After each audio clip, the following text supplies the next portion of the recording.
salon Promote du 11 au 19 février 2017 au Palais des Congrès de Yaoundé.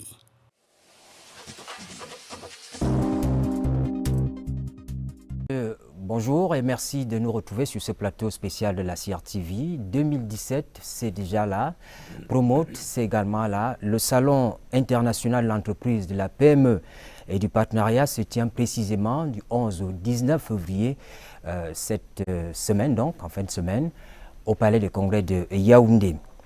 Promote 2017, c'est entre autres choses un cadre idéal pour faciliter les relations de partenariat essentielles à la croissance des entreprises. Mais si nous avons choisi ce soir de vous retenir votre attention, d'être avec nous, c'est parce que justement, au-delà de cette ambition noble de Promote 2017, il n'y a que l'environnement économique en ce moment dans la sous-région de l'Afrique centrale, au Cameroun. Cet environnement économique n'est pas du tout bon. Nous allons donc nous interroger sur la tenue de ce salon parce qu'il est intéressant de scruter tout autour de l'environnement du salon. Et pour parler de ce sujet, nous avons sur ce plateau spécial M. Babi Sakana, qui est donc ingénieur financier, qui nous vient de Prescripteur. M. Babi Sakana, bonjour. Bonjour. Merci d'être là. Je vous remercie de m'inviter. Nous avons également avec nous Alain Blaise Batongue, que vous connaissez très bien, secrétaire exécutif du GICAM, Groupement interpatronal du Cameroun. Il intervient surtout en qualité de secrétaire général de l'Union des patronats d'Afrique centrale. Alain Blaise, bonjour. Bonjour. Et puis tout à côté, nous avons le directeur général de l'économie qui nous vient du ministère de l'économie, M. Isaac Tamba. Merci d'être là, M. le directeur général. Bonjour monsieur, et le ministère de l'économie vous remercie de l'invitation. Voilà, c'est nous qui sommes honorés. Enfin, nous avons le président de la Fondation internationale Interprogress, Pierre Zoumbach, un habitué de ce programme. Pierre Zoumbach, bonjour. Bonjour et merci de cette nouvelle émission qui a un lien avec Promote. Alors, nous le disons au sortir de la conférence des chefs d'État de la CEMAC au mois de décembre dernier à Yaoundé, il avait été rapporté que la situation économique en Afrique centrale, au Cameroun et dans d'autres pays de la sous-région, cette situation économique n'est pas du tout bonne. Babi Sakana, vous qui parcourez les faits économiques dans la zone, vous partagez cette lecture? Disons que qualifier directement de mauvais l'environnement un peu, qui me paraît erroné un peu, l'environnement, vous savez, il y a plusieurs secteurs. Il y a certains secteurs, normalement, qui se portent mieux que d'autres. Tout le monde nous a dit que les principaux indicateurs économiques ne sont au rouge. Non, même là, c'est pas exactement ça. Même les indicateurs, il y en a plusieurs. Peut-être en prenant la croissance de la zone, c'est-à-dire de la CEMAC, voilà, son rythme est au ralenti. Hein. Mais comme il y a une diversité de pays, les taux également sont différents en fonction, vous voyez, des pays et des situations connues par les pays. Et ce qui influence, en fait, qui a plus de poids dans l'économie de chaque pays de la CEMAC. Mais parlant du Cameroun spécifiquement, je ne pense pas que on soit vraiment dans ce cycle-là, puisque le rythme de croissance de l'année qui s'achève, c'est-à-dire 2016 qui vient de s'achever, n'est pas aussi mauvais, hein, puisqu'il est proche de 5%, et d'ailleurs supérieur à la croissance africaine, hein, parce que bon, ce mouvement-là, un peu aussi, il touche un peu l'ensemble de l'Afrique, dont le Cameroun n'a pas en fait le même cycle économique que les autres exactement, parce que, si vous voulez, le poids du pétrole, hein, qui est prépondérant dans plusieurs pays d'Afrique centrale, est moins lourd au Cameroun que dans d'autres pays. Et maintenant, regardant le rythme de consommation n'a pas chuté. C'est-à-dire que les gens consomment toujours comme ils consommaient. Ils ont toujours tendance, vous voyez, à acheter les différents biens et services comme avant. Hein. Donc, ce que je peux dire, c'est que le climat est un petit peu morose, voilà, parce que certains États sont en difficulté et dont la filière pétrole n'est pas en phase comme elle était. Bien qu'en 2016, il faut quand même noter ça, les prix sont remontés Le prix du pétrole a connu quasiment 47% de remontée parce qu'on avait touché le fond en février avec $28. Vous voyez le baril, c'est vraiment un niveau qui n'était pas atteint depuis des années. Donc actuellement, on est à plus de $50. Vous voyez que peut-être 2017, selon les prévisions, normalement, le marché devrait connaître un certain équilibre. Donc, vous voyez qu'il y a une tendance plutôt, en fait, à être plutôt positive. L'environnement peut s'améliorer beaucoup mieux au cours de l'année 2017. C'est pour ça qu'il ne faut pas être trop pessimiste en regardant les statistiques passées. Voilà. Donc, il faut se mettre plutôt en perspective.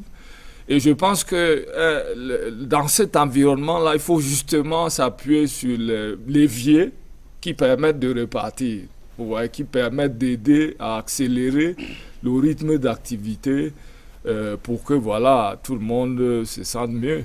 Alors, monsieur le secrétaire général de l'Union des patronats de l'Afrique centrale, vous partagez cette lecture-là lorsque vous discutez avec les patrons, les chefs d'entreprise, c'est le même sentiment que vous avez? En partie seulement, parce que nous nous indiquons qu'au-delà du taux de croissance, qui est proche de 5% pour le cas du Cameroun, si cette croissance n'est pas inclusive, si surtout elle ne se manifeste pas par le développement et la croissance des entreprises elles-mêmes, elle peut simplement être une donnée chiffrée. Nous nous appuyons davantage sur le communiqué des chefs d'État de la CEMAC, réunis en sommet extraordinaire le 23 décembre dernier, qui a quand même présenté une situation passablement alarmante. Bon, on va dire que le Cameroun n'est pas exactement touché de la même façon que les autres, mais nous avons quand même noté 5 types d'environnements relativement contraignants. Il y a d'abord l'environnement économique international, peut-être dans une certaine mesure aussi sous-régional, qui reste marqué par une situation peu favorable à l'exportation des produits camerounais. Les économies de l'Europe sont en stagnation, celle de la Chine est en ralentissement, et les produits camerounais coûtent de plus en plus cher au Niger compte tenu de la dévaluation du Naira, et à l'inverse, les produits nigériens coûtent de moins en moins cher au Cameroun, et donc ça crée une distorsion. C'est d'ailleurs le deuxième environnement qui est celui de la concurrence, qui reste caractérisé par le développement du commerce illicite, de la fraude, de la contrebande et de la contrefaçon, et qui pénalise les entreprises camerounaises. Même l'environnement institutionnel, on a noté quelques avancées, mais la loi portant incitation à l'investissement qui a été promulguée par le chef de l'État en avril 2013 n'a pas encore atteint sa vitesse de croisière parce qu'il reste encore quelques incompréhensions au niveau de certains arrêtés d'application pour pouvoir faire bénéficier les avantages de cette loi aux entreprises déjà existantes, mais qui veulent développer de nouvelles phases. Et à ce stade, je voudrais dire qu'il y a un problème central au niveau de la collecte des recettes fiscales entre le développement de la fiscalité de développement et plutôt la fiscalité de recettes. Pour l'instant, le gouvernement a privilégié la fiscalité de recettes parce qu'ils ont une contrainte liée à la réalisation du budget, mais cela entraîne d'autres conséquences sur, on va dire, le harcèlement des entreprises et l'éclatement des différentes taxes entre la Direction générale des impôts qui fait les taxes centrales, mais également les communes urbaines, les communautés urbaines, les régies financières. À un moment donné, le chef d'entreprise a l'impression qu'il étouffe un peu. Je voudrais signaler en avant-dernier point l'environnement technique. On a noté avec satisfaction que l'utilisation de TIC dans le fonctionnement des entreprises a beaucoup progressé, ce qui facilite un certain nombre de transactions, mais dans le même temps, les insuffisances dans le réseau routier, dans l'offre d'énergie, font en sorte que les entreprises ne sont pas véritablement rassurées. Enfin, l'environnement financier, c'est-à-dire la petite et moyenne entreprise qui reste toujours le maillon faible du financement de l'économie et qui recherche toujours des solutions idoines pour se développer. Voilà, si vous voulez, en quelques mots, la perception que nous avons au niveau du secteur privé de cet environnement au moment où s'ouvre Promote 2017, qui reste quand même, on y reviendra certainement plus loin, un formidable outil d'échange et de développement des entreprises. Monsieur le directeur général de l'économie, au Gabon, on présente aujourd'hui l'agriculture comme le nouveau pétrole. Parce que là-bas, justement, l'économie qui était fondée sur le pétrole connaît quelques secousses. Au Cameroun, est-ce qu'on peut dire que l'économie donne des garanties aux PME, aux promoteurs des PME aujourd'hui, malgré cet environnement que nous reconnaissons difficile? Oui, je pense que oui, parce que nous avons une conjoncture, c'est vrai, économique internationale assez difficile. Elle est relativement morose en Afrique centrale, parce que nous avons en Afrique centrale une Afrique centrale à 3 vitesses. Nous avons des pays qui sont dans une situation vraiment difficile, comme le Tchad, comme la Guinée équatoriale, qui enregistreront des taux de croissance négatifs en 2017. Nous avons des pays qui sont dans une situation moins difficile, qui enregistrent des taux moyens de croissance pour 2016 et 2017 au-dessus de la moyenne sous-régionale, Afrique centrale, comme le Gabon et dans une certaine mesure le Congo. Et puis nous avons des pays qui s'en sortent.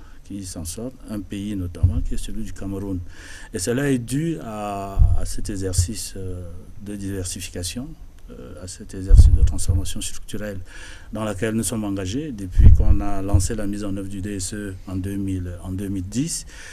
Et je pense que sur le plan des outils, des instruments de promotion de la petite et moyenne entreprise camerounaise, au-delà de la loi d'avril 2013, au-delà également des dispositions qui ont été prises pour développer la bourse de sous-traitance, nous sommes en train, au niveau du ministère de l'économie, de mettre en place une série d'instruments visant justement à donner la place qu'il faut au secteur privé, tel que cela a été décrit dans le document de stratégie pour la croissance et l'emploi. Nous avons commencé l'année dernière par une série d'appuis directs dans des secteurs considérés comme étant des secteurs stratégiques, parce qu'ils visent, n'est-ce pas, de maintenir sur place l'ensemble ou alors une bonne partie de la valeur ajoutée produite localement dans les secteurs pour lesquels nous avons l'avantage comparatif, notamment le secteur de l'agro-industrie. Mais nous comptons aller progressivement vers les secteurs manufacturiers avec des instruments tels que les incubateurs d'entreprises, les clusters d'entreprises, le développement des co-entreprises qui ont d'ailleurs fait l'objet de présentations officielles dans le cadre des conférences annuelles du ministère de l'économie. Donc je pense que sur le plan, en termes de perspective, nous sommes relativement optimistes parce que nous envisageons pour 2017 un taux de croissance de 6%. Et 6% essentiellement qui sera essentiellement appuyé sur le développement du secteur privé. Parce que nous sommes dans une tendance où nous avons atteint presque le point d'inflexion de l'investissement public. Et nous voulons que le relais soit pris progressivement par l'investissement privé pour que d'ici à 2019, qui est l'horizon temporel que s'est donné le ministre de l'économie pour réorienter les stratégies de développement en cours vers une plus grande importance n'est-ce pas, du secteur privé. Donc d'ici à l'horizon 2019, que la contribution du secteur privé soit plus nette en termes de croissance. Donc relativement optimiste, parce qu'avec des taux de croissance de 6% qui sont 3 fois supérieurs à la moyenne régionale, à la moyenne sous-régionale et 2 fois supérieurs à la moyenne régionale africaine, je pense qu'on ne peut être qu'optimiste. Pour 2013, je tiens à préciser, pour 2016, il faut dire ici que nous avons connu une légère décélération par rapport à 2015 où nous étions à 5,8. 2016, nous ambitionnons un taux de croissance de l'ordre de 5,3%. Donc ce qui, dans une moyenne sous-régionale qui est en dessous de 2%, ne peut que créer, n'est-ce pas, ce contexte vertueux qui permet aux entreprises, qui permet aux petites et moyennes entreprises, n'est-ce pas, de se développer. Alors, il ne faut pas être aussi alarmant. Il y a espoir quand on écoute les uns et les autres.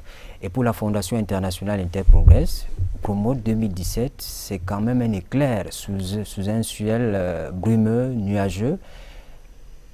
Oui, je pense que les nuages, je ne suis pas compétent pour les mesurer. Je rejoindrai la remarque de M. Babi Sakana qui disait que la morosité, si elle est là, dans des intensités qu'on peut varier dans son appréciation, il faut la voir devant, il faut la voir positivement. Alors, qu'est-ce que ça signifie? Et je pense que l'outil Promote, voulu par les plus hautes autorités de ce pays, après l'expérience des journées CEMAC qui avaient de la peine à trouver un itinéraire d'évolution géographique, la présidence de ce pays a pensé qu'il fallait un événement fort pour la promotion de l'entreprise ouverte au monde, c'est-à-dire qui d'abord pense à l'économie nationale, on passe à la régionale, l'intégration régionale est très présente dans Promote à travers des débats, à travers les institutions qui y sont, et puis la mondialisation et la concurrence, il faut se préparer. En fait, Promote est un laboratoire qui renforce l'entreprise dans sa capacité de progrès.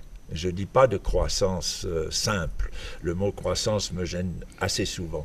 Je pense qu'on est devant un problème de progrès qui, pour une entreprise, est fait de plusieurs facettes. Et on ne doit pas être obnubilé par la croissance, d'autant plus si on mesure cette croissance sur un plan monétaire. Il y a tous les ingrédients de progrès de l'entreprise, la qualification du personnel, les relations d'un personnel, d'une équipe. Et souvent, on pense des CV isolément, alors qu'il y a un CV de l'entreprise qui englobe tout le monde, qui doivent collaborer dans leur spécialisation. Il y a les métiers. Et sur le plan des PME notamment, nous portons une attention très forte aux PME des métiers manuels qui ont du retard dans les possibilités de transformation de produits qui peuvent s'exporter, d'ailleurs, fort bien.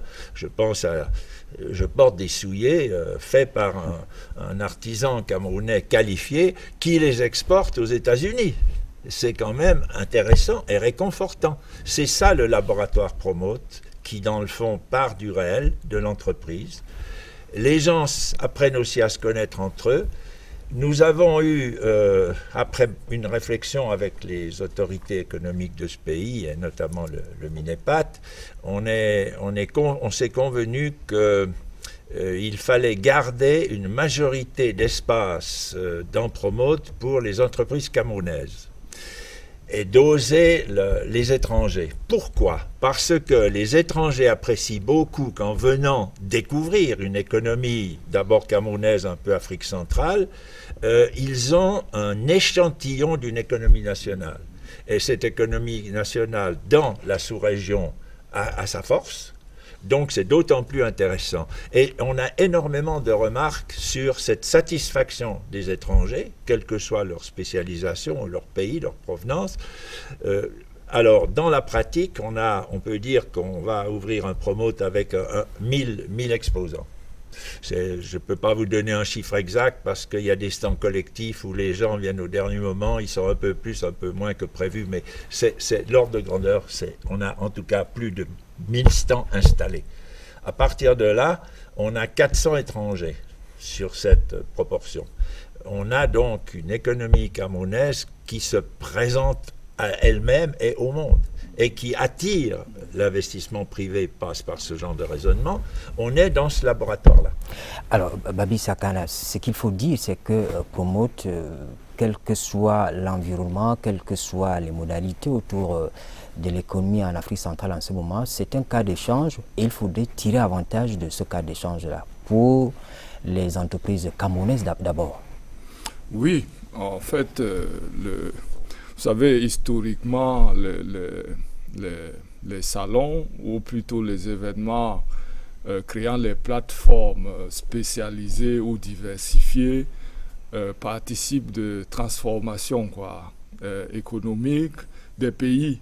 Parce que, en général, les échanges qui se font dans un espace unique sont en fait inimaginables parce que c'est divers secteurs, divers opérateurs, et ça crée un type de magie, c'est-à-dire un contexte qui est assez particulier et qui peut amener, pour certains qui sont locaux, à changer d'idée dans la façon de faire les affaires, c'est-à-dire en rentrant dans son entreprise, il la voit autrement, s'ayant frotté à d'autres acteurs, parfois nationaux et étrangers. Donc, ce changement de perspective peut jouer énormément sur surtout les PME camerounaises, parce que, vous savez, l'économie du Cameroun est dominée justement par ces petites et moyennes entreprises. Et pour connaître une transformation du secteur privé, il faut que les gens aient les idées différentes de la manière dont les entreprises, vous voyez, peuvent être organisées et utiliser leur savoir-faire. Dans ce sens-là, les types de salons, parce qu'il y en a plusieurs catégories, et celui-ci, il a des multiples facettes, c'est-à-dire il est multisectoriel, multi-acteur, mais orienté, vous voyez, sur l'entreprise. Et dans ce sens-là, comme c'est l'entreprise qui est l'instrument critique de transformation, à ce moment-là, on se retrouve donc dans un cadre où les autorités eux-mêmes, ça devient un instrument de service public, c'est-à-dire qui permet de pousser des choses qui ne peuvent pas se faire en dehors de ce cadre, vous voyez, qui est créé. Et donc, pour moi, le Promote commence à être un événement de portée mondiale parce que les salons sont classés. Lorsqu'on a déjà plus de 500 exposants, avec plus de 20% des étrangers, ça devient en fait un salon de portée mondiale. Et lorsque vous avez un salon de portée mondiale, il faut que vous puissiez vous positionner par rapport à son avenir, c'est-à-dire à son évolution. Ça veut dire qu'il va marcher avec le pays. Si le pays accueille un événement de portée mondiale, il faut qu'on puisse exploiter ça, vous voyez, pour créer la trajectoire du pays, quoi, en termes d'avenir. Et c'est dans ce sens-là qu'en termes de politique industrielle, le DG parlait c'est-à-dire la manufacture, la transformation. Si on veut, vous voyez, pousser le Cameroun à une transformation économique, à avoir un système industriel plus renforcé, donc il faut en fait utiliser ce type d'événement, vous voyez, comme un outil qui pousse à ce type d'éléments. Encourager les PME, parfois qui n'ont pas les moyens, vous voyez, de venir à ce type de salon, à les soutenir pour venir. Parce qu'ils changent en fait de perception et à ce moment, en rentrant, il peut peut-être accepter d'ouvrir son capital. C'est-à-dire de ne pas rester à dire c'est mon entreprise familiale, vraiment moi je ne veux pas, il faut que je reste seul propriétaire. Il faut s'ouvrir aux autres. Il faut s'ouvrir parce que quand on veut devenir un peu gros, c'est difficile de le faire en restant seul, quoi. Alors, donc, si le secteur, le président le disait tout à l'heure, savoir que le secteur public a compris l'intérêt, l'importance du salon, au point de demander beaucoup d'espace à l'économie camerounaise. Est-ce que dans le privé, le secteur privé, on peut dire que cette perception, les choses sont perçues de cette manière-là? Oui, mais je pense que si le président a déjà accès aux chiffres, il pourra mieux donner les éléments statistiques. Mais sur la perception, je dis incontestablement oui. Ce n'est pas un hasard si l'UNIPAS est partenaire institutionnel de Promote, et ce n'est pas un hasard si le GICAM s'est toujours impliqué de manière effective dans la mobilisation de ses adhérents qui doivent prendre part à ce rendez-vous qui est désormais une institution, un rendez-vous incontournable. Je dois ajouter que les entreprises sont d'autant plus intéressées qu'elles ont bien perçu qu'il y a 3 types d'acteurs. Il y a les entreprises elles-mêmes qui viennent se vendre, qui viennent présenter leur savoir-faire, mais il y a les administrations publiques qui sont des acteurs majeurs dans le développement des entreprises et qui sont de plus en plus transformées en entreprises Beaucoup d'administrations travaillent aujourd'hui avec des directions par objectif, ont mis dans leurs organigrammes des directions générales avec des objectifs particuliers qu'ils suivent et qu'ils évaluent. Mais il y a un troisième acteur qui est de plus en plus important, c'est l'acteur de la diplomatie à travers donc les représentations internationales. Le président a donné les statistiques, environ 400 sur 1000. Et donc, les rendez-vous d'affaires, les missions économiques que ces ambassades organisent souvent vis-à-vis du gouvernement, vis-à-vis du patronat, ils trouvent leur compte à se positionner sur un rendez-vous comme Promote, où en une semaine, ils pourront à la fois échanger avec le gouvernement et ses administrations ciblées, mais également avec les opérateurs économiques du secteur privé et les autres opérateurs venant de l'Afrique centrale qui viennent à ce rendez-vous. N'oublions pas le schéma classique de ce Promote qui consiste à faire des conférences sur des sujets économiques majeurs, à créer un espace commercial pour de l'immédiateté dans certaines réalisations, et puis organiser des rendez-vous d'affaires. Au jour d'aujourd'hui, je vais passer probablement toute la semaine prochaine ici à Yaoundé. Nous sommes saturés de demandes, aussi bien direct vers le JICAM qu'indirect vers les adhérents du JICAM en fonction des secteurs qui intéressent ceux qui viennent de l'extérieur. Le pavillon France, le pavillon belge, le pavillon turc. Donc, ça permet quand même de créer un environnement qui devrait pouvoir aboutir à des solutions concrètes. Je voudrais terminer ce tour de parole en indiquant que je suis tout à fait à l'aise avec ce que le directeur général de l'économie a dit tout à l'heure par rapport au travail qui se fait dans la promotion d'un secteur privé plus fort. Nous sommes régulièrement associés aux discussions. Même s'il faut encore renforcer. Oui, bien sûr, mais je le dis, le ministre en charge de l'économie a déjà fait 2 tours au JICAM en 2016.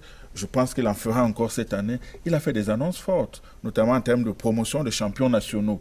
Et lors de la conférence annuelle à laquelle le directeur général faisait allusion tout à l'heure, il a renouvelé, et en donnant d'ailleurs des outils et des indications précises qui nous confortent dans l'idée que c'est des changements qui vont créer des résultats et qui nous permettront de relativiser tous les éléments de contexte que nous avons donnés dans la première phase de notre intervention.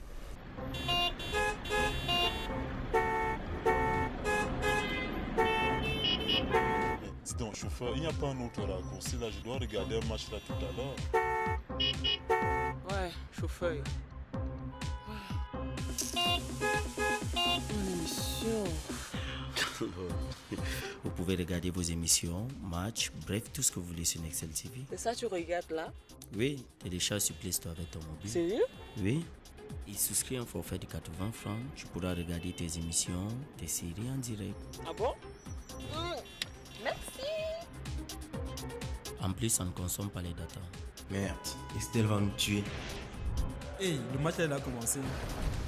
Fais un peu voir. Nextel TV, my mobile, my TV. Nextel, the best 3G network in Cameroon. Monsieur le directeur général de l'économie, Promote pour la PME camerounaise, c'est une chance à saisir. Oui, c'est une chance à saisir au-delà de la PME camerounaise, pour l'économie camerounaise tout en, n'est-ce pas, dans son entièreté. Parce que Promote, c'est une occasion de placer l'économie camerounaise sur le monde. Dans ce qu'elle a d'économie camerounaise, dans ce qu'elle a de spécifique, dans ce qu'elle a d'opportunités à offrir, dans ce qu'elle a de valeur ajoutée à créer. Donc Promote, c'est d'abord ça. Donc une occasion de vendre, n'est-ce pas, l'économie camerounaise dans toutes ses potentialités. Promote, c'est aussi une occasion, au sens du ministère de l'économie, de susciter une demande locale en créant un marché pour les produits, pour les biens et services échangeables. Aujourd'hui, nous accusons encore des déficits importants en ce qui concerne notre balance commerciale. Et l'une des options de notre politique économique, c'est de voir comment renverser cette tendance Et donc, une des manières de renverser cette tendance, c'est de susciter, c'est de créer un marché local pour les biens et services échangeables qui sont produits localement. La troisième opportunité que nous offre Promote, c'est qu'en postant l'économie camerounaise sur l'échiquier mondial, elle nous permet justement de développer l'instrument que le ministre de l'économie a qualifié de co-entreprise, d'entreprise conjointe, à travers n'est-ce pas, les B2B, les entreprises, les dialogues entre entreprises et entreprises qui sont, n'est-ce pas, qui vont avoir lieu dans le cadre de ce salon. Nous voulons que ce concept de co-entreprise prenne corps et qui commence à prendre corps au niveau de la petite et moyenne entreprise avant d'aller progressivement vers les grandes entreprises, vers les champions économiques nationaux. Donc Promote nous donne une occasion donc de favoriser ce maillage entre les petites et moyennes entreprises camerounaises et leurs consorts d'autres pays. Tout à l'heure, le président a fait bien de remarquer que sur le millier d'entreprises attendues, nous avons quand même 400 entreprises de nationalité étrangère qui seront au Cameroun. Et l'intérêt que cela suscite pour nous, avec les services de la Direction générale de l'économie, c'est de voir comment justement créer ce maillage entre les entreprises étrangères et les entreprises camerounaises, non seulement dans la perspective d'un transfert de savoir-faire, mais aussi de la conquête des marchés extérieurs, d'abord sur régionaux et pourquoi pas internationaux. Vous savez que nous sommes dans une perspective de recherche effrénée des devises, et dans le cadre de ces co-entreprises, nous pourrions renforcer notre pool, notre stock, n'est-ce pas, de devises extérieures, à travers donc ces échanges en vue de la conquête n'est-ce pas, des marchés extérieurs. Parce que l'idée de co-entreprise, au-delà du fait que ça crée un transfert d'investissement étranger direct vers le Cameroun, au-delà du fait que ça crée des transferts de savoir-faire, des techniques et des technologies, mais l'idée finale, c'est la conquête des marchés extérieurs. Chers téléspectateurs, je rappelle que Promote, le salon international de l'entreprise de la PME du partenariat, se tient donc au Palais des Congrès du 11 au 19 février prochain. Nous avons choisi d'être avec vous ce soir pour partager ces moments autour de l'environnement de ce salon qui est devenu une institution. Tout à l'heure, les membres du panel évoquaient les bienfaits, l'intérêt, les avantages qu'on pourrait tirer de ce cadre d'échange. Monsieur le Président, vous, comme organisateur de cette affaire, quelle est la valeur ajoutée que vous apportez? Nous avons évoqué les éléments de contexte, nous avons évoqué les avantages qu'on peut tirer du salon, mais vous, comme acteur principal?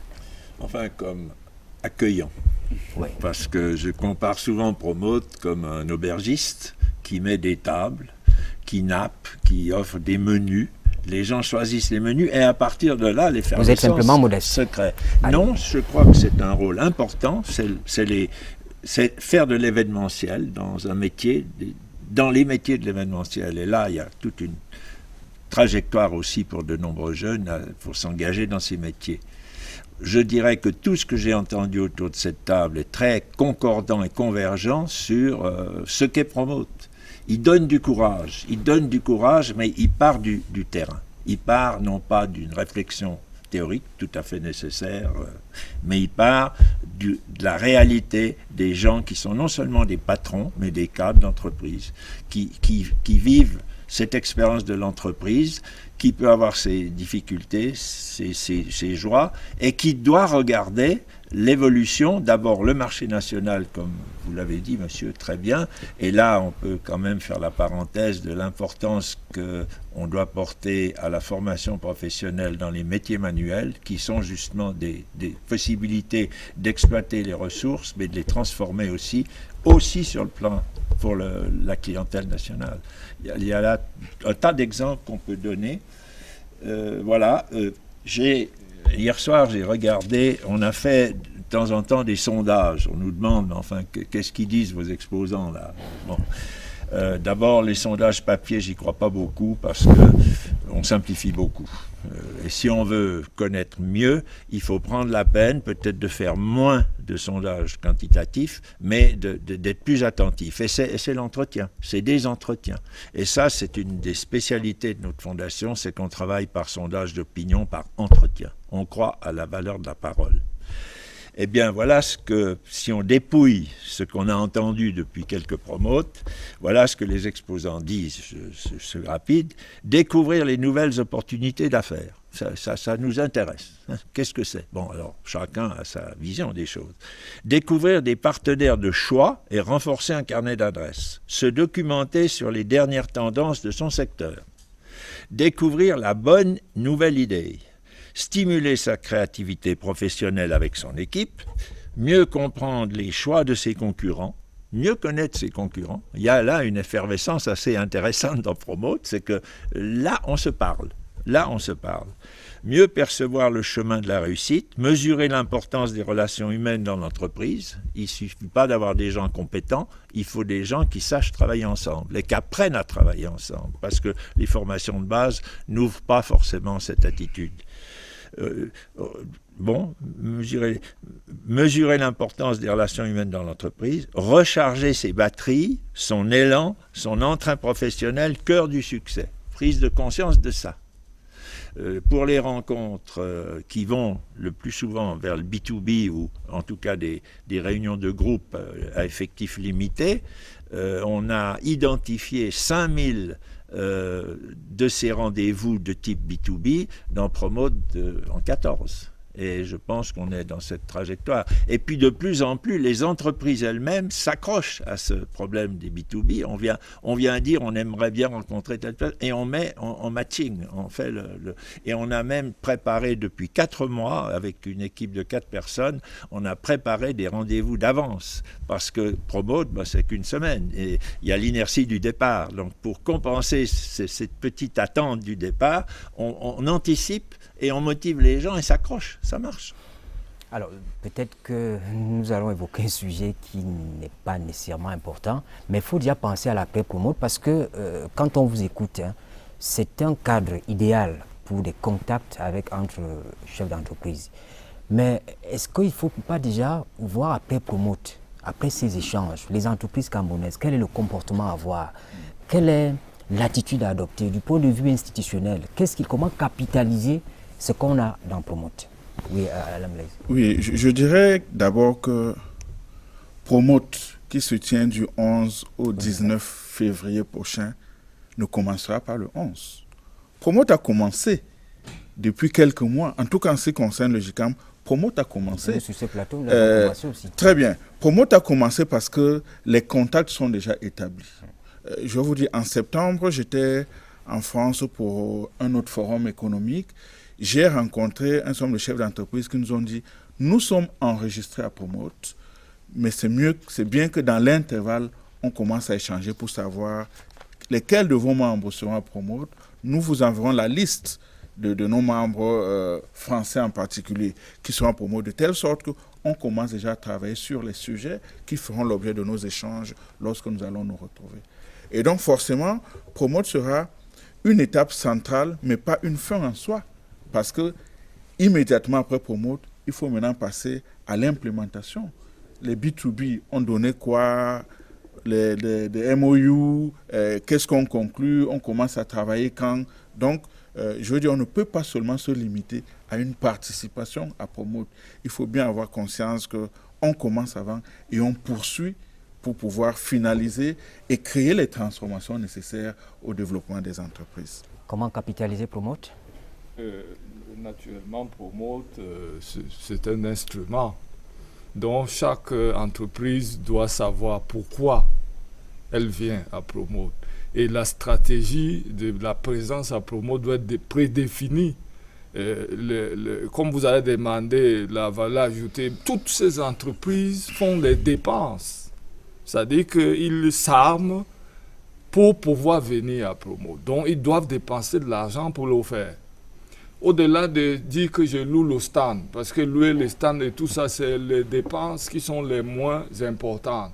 Ce qui a comme les plus importantes dépenses, c'est se préparer à utiliser Promote comme un instrument de transformation de son entreprise, d'augmentation de son chiffre d'affaires, d'amélioration, vous voyez, de son fonctionnement. Peut-être que je viens parce que j'ai un problème de technologie j'essaye de trouver une solution en venant là-bas. Et il faut que, justement, en partant de là, que j'ai eu la solution que je cherchais. Souvent, si je l'ai le premier jour, voilà, j'ai déjà frotté mes mains. Les 8 autres jours qui restent, c'est pour marcher un peu, tapoter. Oui, parce que, bon, voilà, j'ai déjà réussi à voir ce que je cherchais. Donc, pour les 1000 exposants, vous voyez, chaque exposant a une stratégie précise de sa présence à Promote. Et c'est là, justement, que la diversité, vous voyez, et la multiplicité peut créer quelque chose qu'on n'imagine pas avant. Le résultat de Promote, c'est une production qui n'est pas connue avant. Et quand elle arrive, souvent chacun part dans son sac, il ne vous dit pas. Voilà, donc il utilise son résultat parfois en confidentiel, sans dire que c'est à Promote que j'ai eu telle chose. Et en général, c'est ça qui pousse les gens à revenir. Parce que si je vais à quelque chose, je n'ai rien, la prochaine fois, je ne vois pas pourquoi je vais encore y aller. Vous voyez, donc si le chiffre d'exposants augmente et que les visiteurs aussi sont plus nombreux, les pays étrangers en chiffre, en quantité augmentent, ça veut dire que les gens ont tendance à mieux utiliser, vous voyez, cette plateforme pour accélérer leur progrès. Comme le président Zumbak disait, le progrès étant multiforme, dont l'impact de Promote peut être assez substantiel. Économiquement, l'impact est souvent mesuré en termes d'impact réel, c'est-à-dire direct, d'impact indirect et d'impact induit. Vous voyez, c'est-à-dire qu'il y a 3 niveaux d'impact qui font que si vous voulez évaluer l'apport d'un événement comme ça qui a une portée mondiale, cet impact-là peut être assez substantiel si on fait l'exercice d'évaluation formelle sur ces 3 niveaux. Et c'est dans ce sens-là que, évidemment, les pouvoirs publics, eux aussi, doivent réfléchir à comment optimiser l'utilisation de Promote. Justement, Monsieur le Directeur Général, vous avez commencé la réflexion, comment optimiser Promote? Oui, la réflexion n'a pas commencé avec Promote 2017.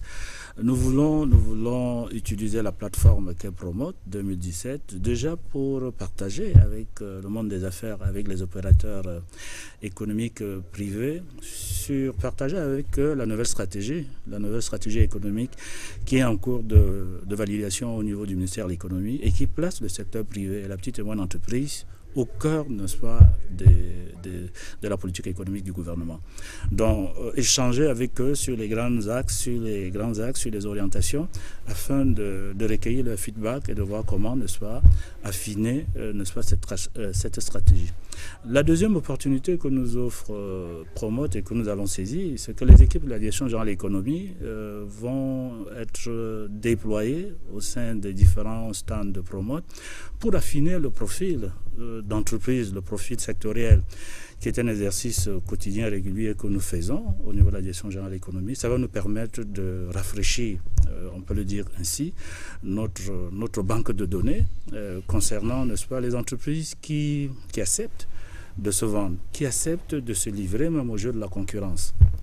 Et le troisième avantage que nous offre Promote, c'est justement de voir les entreprises qui peuvent être appuyées dans le cadre de la nouvelle politique d'appui direct. Je me rappelle que c'est lors d'un séjour du ministre de l'économie au GICAM, c'était en avril 2016, qui nous est venu à l'idée, et sur instruction du ministre de l'économie, de voir comment renforcer la filière oléagineux qui était totalement sinistrée, qui est sinistrée depuis 2015 pour des raisons de contrebande qui viennent d'être évoquées par le secrétaire exécutif du JICA, mais pour d'autres raisons. Et depuis lors, nous avons entrepris avec notre structure, le bureau de mise à niveau des entreprises, et avec les équipes de la Direction générale de l'économie, de voir quelle réponse le ministre de l'économie pouvait apporter à ces secteurs. Et une des premières réponses qui est déjà effective, c'est la mise sur pied d'un centre technique de l'agroalimentaire. et qui est un outil dédié au renforcement des capacités, au développement de la technologie pour ce secteur de l'agroalimentaire, dont le sous-secteur oléagineux constitue, n'est-ce pas, l'épine dorsale. Donc, un tel forum, comme ce qui s'est passé lors des journées de JICAM en avril 2016, est une opportunité pour nous pour identifier des secteurs qui ont besoin d'une oreille attentive du gouvernement et du ministère de l'économie en particulier, afin, n'est-ce pas, de le relever au cas où il était sinistré, comme ça a été le cas pour le secteur des oléagineux. Juste pour compléter ce que le directeur général de l'économie vient de dire, et c'est assez significatif, le centre technique de l'agroalimentaire auquel il fait allusion est bel et bien dirigé par un représentant du secteur privé et non pas par un représentant. C'est-à-dire que c'est quand même une évolution dans les mentalités qui est importante à signaler et qui met en avant l'efficacité et la connaissance des dossiers. Voilà. Et la nécessité de ce qu'on appelle le principe de subsidiarité, de transférer à qui peut le faire mieux, les compétences. C'est ce que nous avons fait dans le secteur de l'agroalimentaire avec le CTA, le Centre technique de l'agroalimentaire. Et ce représentant du secteur privé a été élu par ses pairs. Nous assurions au niveau du ministère de l'économie que la coordination de l'ensemble, n'est-ce pas, de l'organisation. Et je dois dire, si vous le permettez, que pour qu'il y ait une représentativité beaucoup plus exhaustive de la famille des PME camerounaises lors de ce promo 2017, le ministre de l'économie a pris sur lui de financer la participation des entreprises, des PME, PMI locales qui ne pouvaient pas accéder aux conditions financières exigées par Interprogress. C'est ainsi qu'il y a une bonne quinzaine, je pense, d'entreprises du Grand Nord. Je l'ai dit sous le contrôle du président Juma. Une cinquantaine. Ah, voilà, une cinquantaine. Ils sont dans le bus qui les amène de Maroua, Garonne, Gaoundéré. Alors, il y a une cinquantaine d'entreprises du Grand Nord, de l'extrême nord, de la Damawa et du Nord, qui vont participer à ce salon Promote grâce à l'appui du ministère de l'économie. Et il y a un autre appui qui a été accordé au ministère des petites et moyennes entreprises dans le cadre de ce Promote 2017 par le ministre de l'économie en vue de renforcer sa participation dans le cadre de ce Promote 2017. Alors, Monsieur le Président, on va sortir par là. Le point des préparatifs, le 11 février, c'est demain. Oui, c'est samedi matin, mais c'est en cours et ça va bien, ça chauffe. Il y aura toujours quelques retardataires, ça on est habitué, on les remettra à l'heure le moment venu. Mesdames, Messieurs, c'est ici que prend fin ce programme spécial, programme produit dans le cadre des préparatifs du Salon international de l'entreprise qui se tient donc, la 6e édition se tient au Palais des Congrès, je l'ai dit, du 11 au 19 février prochain. Il ne me reste plus qu'à vous dire merci pour votre participation à cet échange et souhaiter bonne chance, bon succès à Promote 2017. Mesdames, Messieurs, merci, bonne suite des programmes sur la CRTV.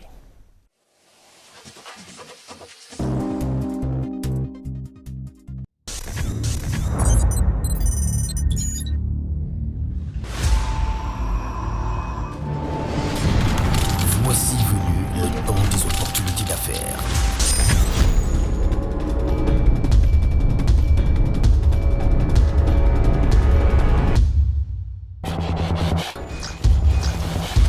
Sixième salon Promote du 11 au 19 février 2017 au Palais des Congrès de Yaoundé.